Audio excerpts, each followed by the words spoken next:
Yeah, looks like it's going to be her last time. But she also has experience also in Lagos. Happy that she was able to get all the support she needed, but somehow she just couldn't go home with the title this time around.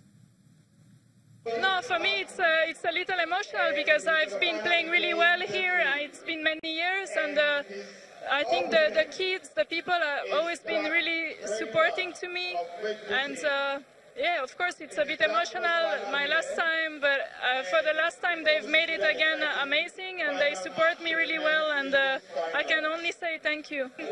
I think it's never easy to play here because there is so much to deal with, the conditions, some girls are playing well, and I mean, it's not like anywhere else, you know, like you have to adapt, and it's very tough sometimes.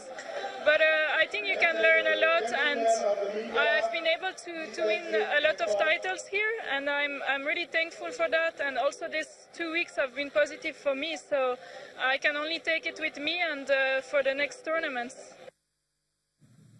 Next tournament's definitely not in Lagos anymore. Well, it was a wonderful one for her, run out. Okay. Not bad way to sign out and sign off. And yeah, for us, hopefully we'll get to see her on regularly on the WTA tours also. You remember the Ukrainian now, Elena Svitolina as well. Yes. Yeah, she was at the Lagos Governors Cup then, and now she's a regular on the WTA tour, mixing it with the likes of Serena and Sharapova and all that. Yeah. So watch us for pairing. Right, let's come back home now. Okay, come back home. Oyinla Mokojo was one of those tennis stars that also took part at the Lagos Open. I caught up with her during the finals, and of course she says Lagos Open has really helped them a whole lot, but then they actually need more support from the federation for them to be able to, you know, get into the groove. Some of them got the coaches, the sponsors to actually, you know, go ahead and win tournament, but not everyone has it. That's why she's asking for the support of the federation to help those other players who are not fortunate to get help from their parents and sponsors. It's not been easy generally, because also combining school and tennis is not easy at all, and playing in Africa also it's not easy to compete in the world level, but I've been able to stay consistent by looking at other people and imagining what I can do also. So I've just been really working hard because I have goals that I want to achieve. So I think that's the only thing that makes me consistent. I think it has had like a huge impact in my tennis since I was a kid. I used to, because I practice here, and I used to watch these players come here every year and play good tennis, and the next thing I see them in US Open like Bonakovic and other players, and I kept wondering how it would feel, and I really wanted to play here. I want to win this tournament one day. I want to play a Grand Slam. Okay, yeah, she's got lofty ideas and all the dreams and all. Hopefully all the dreams will definitely come true. She's just 15, so she's got a long way to go. Long way to go. Just saw a 16-year-old just won it. So exactly. Maybe next year, who knows? Yeah, you never know. You never know, right? So we'll keep it here and we'll see what's going to happen with our quadri. Now, talking about support in tennis and all that, I can remember they talking about the Lagos State Governor. He was there, you know, talked about the fact that they want to help the federation actually have a tennis academy. I mean, where players can really go train and hopefully we'll produce one champion someday.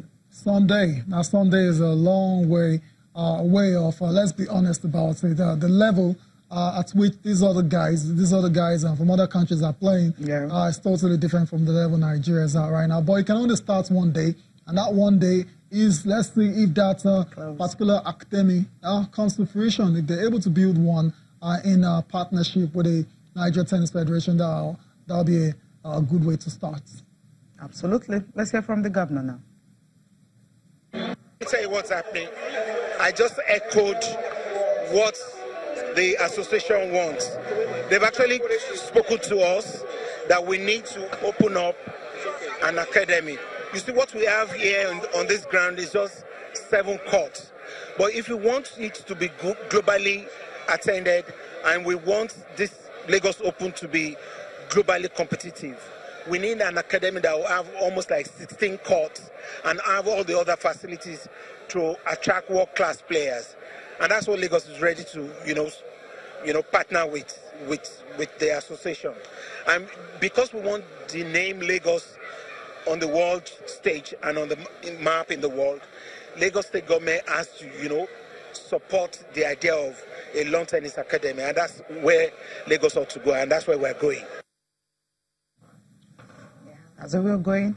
I hope they can be able to do that. And of course, having a tennis academy right here in Lagos will definitely help a whole lot of players. Those who can't really get into clubs to train and all that will have a place where they can go to and train. Okay, we end Lagos Open here. Updates will still be coming every day. Just doesn't stop when tournament ends. And talk about the Super Eagles of Nigeria. Everyone are still happy with what happened on Saturday. Although beginning of the game, well, most of us were like, okay, what's going to happen now? Is it going to be another drop goalless? But it just didn't happen. Someone, the Super Eagles were able to go ahead and get something. That happened at the start of the game. That happened. And that was, yeah, I mean, like when you get kind of... The first 10 minutes, I didn't like it. I was in the 4th minute, and Odion Igalo made no mistake at all.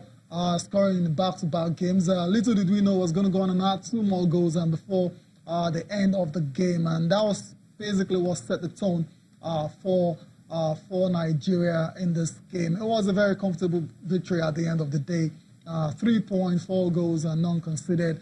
Nigeria, as a result, second in Group E behind South Africa. That was the second goal there, and that was the pass of the night. Came from Alex Iwobi. Defense splitting, and the defense just had no idea what was going on at all.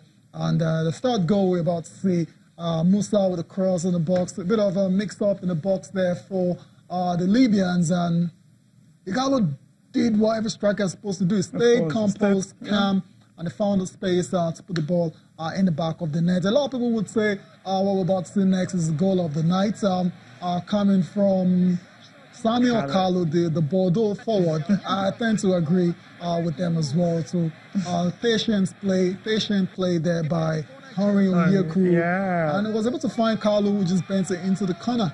And that was the 4th goal. Cherry on the top of the cake. Fantastic victory for Nigeria. And that's why the kind of game we had wanted to see at the World Cup, especially Igalo's performance, we didn't see that. Let's get a reaction from this game. And of course, our guests will join us to talk more about each of these players, the performance, and the ones who make a huge mark. Was he Igalo? Was he Jamie Collins who made his debut? Or was he maybe, unless it will be his role that he played up front there? That's a well-taken penalty. So calm. In the press conference, one of you asked me, why do you maintain Igalo in this team? I think today he's giving the answer. And it's wonderful to see him scoring the 3 goals, but the 3 goals are coming, of course, from the team. And for a good collective work, this team from Libya did not play defensively, which is giving a very spectacular match. They also could score. We also could score more goals. We have 2 posts. But, of course, now we have to do a second step. This is not finished now, because we have to win again. At least for a draw. We wanted to do at least 4 points in these 2 matches. And we still don't underrate this team. They play well. They are fighting. We had a little bit luck to score immediately this goal on a penalty. And then we had problems in the first half. We don't forget it. So we have to be stronger Tuesday if we want to win again. I think the first option is to win at home. And finally we have 3 points at home. So now the focus is the next game is in Tunisia. So we are very confident. We are going there for win. We are not going there to lose any point. But by the grace of God, at the end of the 95 minutes in Tunisia on Tuesday, we see the outcome of the game.